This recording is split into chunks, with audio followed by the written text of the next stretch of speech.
back. So now we want to teach you how to make a delicious sea bass marinated with margarita mix with a very nice cilantro mango salsa. That's right, and we're also going to have margaritas as our festive drink for 4th of July. So we'll use them in both. But first, Kitty's going to show you how to make the perfect margarita. got to keep your guests happy as soon as they walk in the door. Hand them a margarita, you get instant smiles. It makes for a perfect picnic.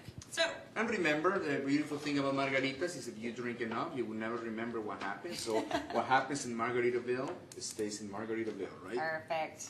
Okay, so we're starting with the margaritas. Tin of ice, real easy. If you don't have a strainer at home that looks just like this, feel free to use 2 glasses. One goes for your ice, the other one goes right inside, and you can just hold them together and strain. It's perfect. But if you have one of these, it makes it easier. So, we're starting off with sugar water. Instead of me using a mix or something like that you can get at a grocery store, which you can also do is fine, it equally tastes great, we're going to make our own. We're going to use just sugar water and lime juice. That's all the mix is. So, warm water, a couple big tablespoons of sugar. If it's not sweet enough, don't worry about it. You can taste it after you mix it. And, yeah, we can taste it after we mix it. After we mix it. Yeah. And, does it matter the order that you make the margarita, or you can just... Not really. You just want to start with your ice, obviously. It's important. Sugar water and lime juice. We've already squeezed ours, so all you need is fresh limes at home. Roll them so you can break up the membrane, make some real juicy. Then when you cut them and squeeze them, you get lots of good juice. Now, we've already done that, so we're good to go. So we're just going to do our sugar water here right in our strainer. Yum. A little bit of lime juice, not too much. You'll get them too tart, and then you're going to have to add extra sugar. And then, of course, we need a triple sec. Any triple sec will do, or you can use like an upgraded triple sec. It's fine. You want 2 parts tequila, 1 part triple sec. Now, how much is up to you, as long as it's 2 parts to 1. Depends on what kind of party you're having. Some white tequila. Remember, as far as tequila is concerned, you can use... Gold tequila is nothing but a tequila with a dye. So I suggest just to use a nice premium white tequila. That's the most pure flavor that you can find in tequila, and actually it's going to make you very happy. Nice clean taste, right? You're going to shake it. Feel free to do a little bit of this, entertain your guests if they love it, especially after the margaritas start flowing. And that's it. Real simple. Margarita's done. Now what the little key is, you want to, if you have guests who like salt, we're going to use the kosher salt, not the regular salt. The kosher salt has a better texture. It tastes much better. Yeah, the other one, you can tell when people are drinking margaritas with the wrong salt because their faces are all like twisted. It kind of has a metally taste almost. It doesn't work. And then to rim your glasses, just use a little piece of sliced lime. If you slice it in the middle, it works even better. Of course, I forgot to slice mine. That's okay. It's okay. I know. And then you just stick it right into your salt, your kosher salt. Look, perfect. And then when they sip it, they taste the lime that you put on there instead of just the water. It makes it much tastier. If you have guests who prefer sugar, you can get colored sugar, red, white, and blue sugar kind of a thing for the 4th of July. You can always get that too if you want. So you wanna, well, she's gonna put the margarita. I'm gonna start making the salsa. People think that Latino people are very emotional, but it's actually not true. What happens is that we cut a lot of the onions and we're always crying. But it's great for you. So just so you know, when you cut the onions, try to grab your onion, you cut it in half, and then you cut it this way, okay? Okay. And what you want to get is just, if you notice, you just want to get the little cubes of onions, and it's just very simple to go and make your salsa. It's very important when you make your salsa that you cut all the ingredients on the same size, so the salsa keeps a very nice balance, especially with the peppers that are very spicy.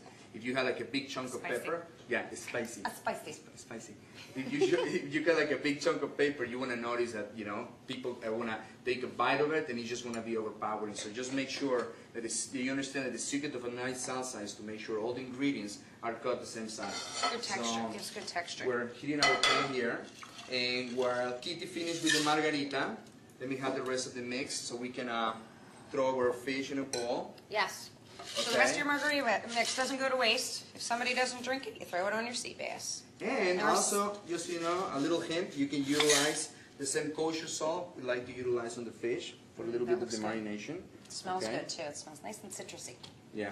I'm going to turn on our oven.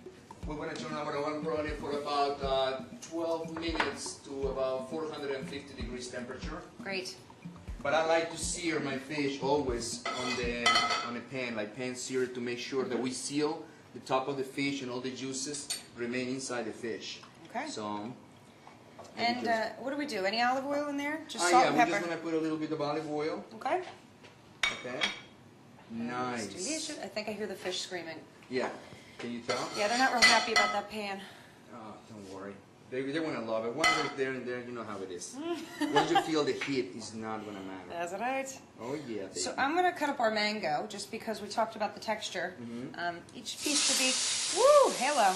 Each piece should be close to the same size. It's just, it tastes better if you're not getting huge surges of flavor from different size cuts of onion and jalapeno and mango. So I'm going to cube these up. And just remember, it's very important, like my grandmother used to say, caminante no hay camino, se hace camino al andar, y al abrir la brecha atrás se vuelve a hacer, que nunca se ha de volver a cruzar. Pero acuérdate que marinero, no importa cómo vayas a la mar, pero siempre tienes que tener el mar en la mente. Exactly, that's exactly what I was thinking. What it means just cook with love. My it? grandmother was a big talker, so. Short cook with love, okay. Exactly. So as you can see, I'm going to be searing, you know, the fish on all the sides. You know, I like to put it like sideways so I can, you know, sear all the ends. You know, isn't nice? We use this bowl, this is good. Perfect. Good. How are you doing with the salsa? Good. You Just doing getting all right? ready to mix all the ingredients. When you mix the ingredients, it's very important, okay? And she's putting the mango on the side, and now she's going to put in a bowl. Make sure that you put the lime juice first with the peppers, so the peppers kind of like absorb and release all the flavor on the lime juice. Okay. If you have any questions on the recipes or the ingredients, don't forget to visit our webpage at dishingandout.com. Yeah. And you can see all the ingredients, all the procedures, and actually it's pretty cool. You have pictures of the both of them there, right? They look pretty high. They want to like just take a look at them. You love them. He likes to stare at our pictures, I know. Yeah, I know. So with the jalapenos, we're just going to put the lime juice right on, right? Yeah. And you said this does what? Yeah, it releases the flavor of the peppers and the lime juice. Okay. Is that cool? That looks So good. you know you like spicy food, don't you? I love a spicy food. But this is actually not spicy. The mango provides a very nice balance for the salsa. Yeah, it's like the sweet with the strong flavor of the peppers and the onions. Exactly. When you say salsa, you make sure there's a salsa. Like salsa. So how long are we going to sit the lime in these? That's enough. As long as you mix them, Okay. then you can just mix the rest of the ingredients. Okay, so about how many, this is about one pepper, one jalapeno pepper? Yeah, about Medium? 1 jalapeno pepper. Yeah. Okay. You can use serrano peppers. Just so you know, the pepper, the smaller that it is, the more spicy that it becomes. Ah, So when you so if see, you don't like it too spicy, you want to go with a larger pepper. exactly. There you go. And our cilantro? What do we do? Oh, I can see. You can tell all the aroma of the cilantro is going to be released on the salsa, and that just also makes a very nice presentation. You got the green, you got the yellow, you got the tomatoes. And it looks really festive. I mean, look how colorful this is. Yeah. The red, the orange with the mango, the green. I mean, You see how your fish is all brownish on the top? Now all we got to do is just finish it up in the oven. okay. So just The a, oven. the oven. The oven, Kiki. For those of you at home, it's the oven. Oh, look, Kitty, our fish is ready. Oh, it looks wonderful. Perfect. Yeah. Nice and brown. Yep. Just enjoying some margarita here. So we just want to plate it, and remember, presentation is very important. But we already took care of that, making a beautiful salsa. So we just want to. You see, you can tell when that the looks fish perfect. is falling apart like that. That means it's ready. You can tell how, especially the sea bass. Flaky it is. Nice and flaky. Spongy. It smells great too. You can smell the margarita. Perfect marinade. All right. Doesn't even have to be perfect. We're just gonna throw our salsa right on here. It's gonna decorate it right up. It looks really good. And look at that. Does that not look like a picnic? That was delicious. Especially if you're serving outside, all the beautiful colors, and it smells amazing. Yeah. People smell it before you even get it outside. It You looks can see great. this is a perfect summer dish, and you can make it anytime. And you saw how easy it is. So let's just recap. Yeah. What we did, it was just cut the onions, the tomato, the cilantro, the lime juice. Make sure the lime juice gets mixed with the jalapeno peppers before, so they release the flavor. You sear your fish, put it on the oven for about 12 minutes in 450 degrees temperature, and voila. Now we can eat. Yeah, you can try it and see how That good looks it is. amazing. Make sure you get some mango on it. Thank you. There you go. And most important, share it with family and people you love. That's the most important ingredient. And stay with us. We're going to come back in a second and show you how to make a very simple dessert. We're going to flame some berries with a nice orange liqueur. So, Fresh whipped cream. so we'll be right back.